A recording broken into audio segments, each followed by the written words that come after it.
ይሄ ቪዲዮ ለ9 ለ10 ለ11ኞች ነው። ኢንተራንስ ከፊታችሁ ስላለ የምታጠኑበት መንገድ መሆን ያለበት ሁሉንም መጻፋችሁን አንደኛ መጻፍ ላይ ፎከስ ሆናችሁ ነው ማጥናት ያለባችሁ። ሁሉንም ማንበብ አለባችሁ። የሚቀር ነገር፣ የሚቀር አክቲቪቲ፣ የሚቀር ኤክሰርሳይዝ መኖር የለበትም። አቋራጭ መንገድ መፈለግ የለባችሁም። ቀለል ያለ መንገድ ብዙ ጊዜ ተማሪዎች ይጠይቁኛል፣ ሾርት ኖት አለ ወይ እያሉ ይጠይቁኛል። ሾርት ኖት ብዙም አይጠቅማችሁም። ምናልባት ፈተና የደረሰ ሰሞን ለዛ ፈተና እንትን እንድትሉ ሊጠቅማችሁ ይችላል እንጂ እናንተን ለማሳደግ ወይንም ዕውቀታችሁን ሰፋ ለማድረግ ሾርት ኖት አይጠቅማችሁም። ምክንያቱም ሾርት ኖት ያው ከመጻፉ ነው አይደል የሚወጣው። ከመጻፉ ዋና ዋና የተባሉ ፖይንቶች ናቸው የሚወጡት እና ስቲል መጻፉ ላይ የሚቀር ነገር ይኖራል። ኖት ቢወጣ እንኳን መጻፉ ላይ የሚቀር ነገር ይኖራል። የሚቀረው ነገር ደግሞ አላስፈላጊ ነገር አይደለም፣ የሚያስፈልግ ነገር ነው ስቲል። ስለዚህ ኢንተራንስ ፈተና ላይ ያ ኖት ላይ ያላካተታችሁት ነገር ሊመጣ ይችላል ማለት ነው። ስለዚህ አሁን ላይ 9፣ 10፣ 11 ላይ ያላችሁ ተማሪዎች ትኩረታችሁን አድርጋችሁ ማንበብ ያለባችሁ ለኢንተራንስ ነው።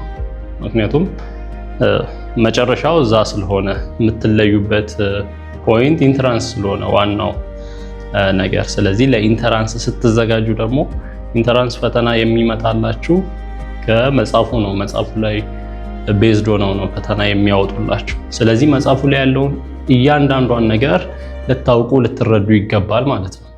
እያንዳንዱን ነገር ልታነቡ ልትሰሩበት ይገባል። ስለዚህ ክሊር እያደረጋችሁ ነው መምጣት ያለባችሁ።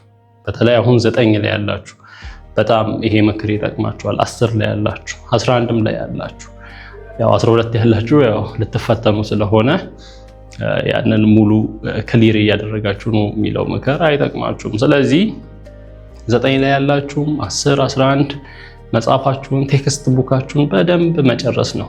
እያንዳንዱን አክቲቪቲ ምንም እንዳዘሉ።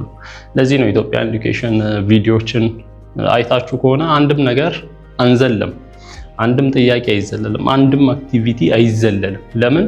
እያንዳንዱ ነገር ቫልዩ አለው እና ከዛ ዘላችሁ ከምታልፉት ፈተና ሊመጣ ይችላል፣ ደግሞ ይመጣል።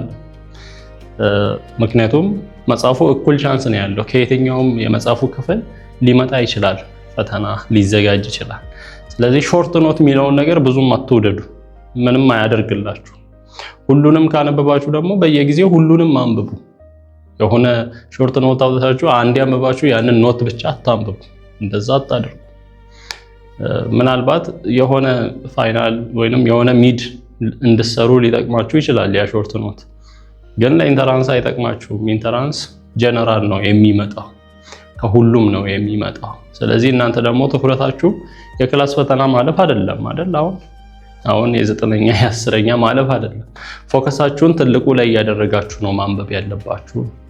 ስለዚህ 10ኛ ክፍል ተማሪ ለምሳሌ ፎከሱ የዛሬውን ፋይናል ማለፍ ከሆነ የሚያነበው የ10ኛ ክፍል ፋይናሉ የሚመጣበትም ፖርሽን ብቻ ነው።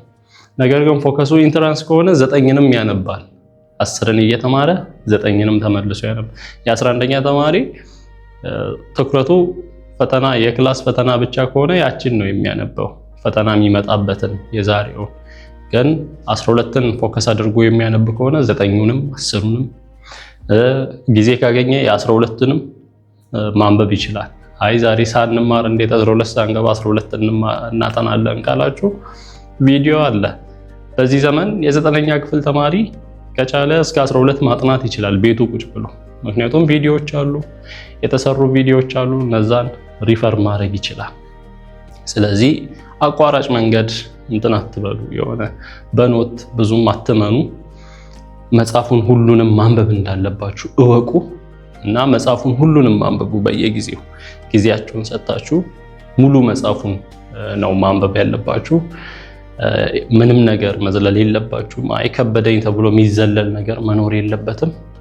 ቴክስት ቡክ ቤዝድ ሆናችሁ በቴክስት ቡኩ መሰረት ቴክስት ቡኩን ብቻ እንትን አድርጉ ማለት አይደለም። ሪፈረንሶችንም ማንበብ ትችላላችሁ። ግን ቴክስት ቡክን ቤዝ አድርጋችሁ ነው ሪፈረንስን ማንበብ ያለባችሁ።